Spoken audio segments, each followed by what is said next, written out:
mbokk jullit yi bu ngeen gisee jëf ju rëy ju rafet ji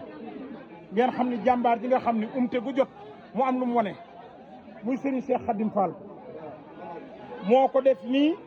noonu mu defee ndogu yooyu nga gis mu jëm ci sëñ bi la bàyyi hôpital yi xel fi mu ne nii 1500 personnes tey danañ ndogu waaye nag ci moom la jóge loolu nag dañuy ñaan mu yàgg mu jëm kanam mu ànd ko jàmbaar yi nga xamante ne nii ñoo ko ciy jàppale. benn hôpital tey bu nekk Touba bu dul ñam ndogu li amul ndax 1500 ndogu kat dul ndogu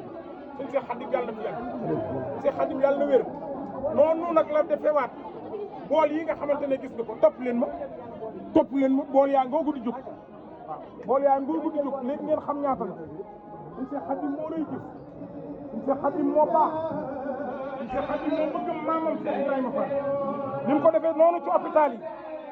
defe ko ci hôpital yi defe ko ci dispensaire yi noonu la ko defee nii lii war a jëm ci kër Sëñ Tuubaa lii la def muy lu rëy yàlla na yàgg yàlla na yokk yàlla na wér ak mboolem njaboot yëpp barke Sëñ Tuubaa hôpital yi tey ñëpp danañ xew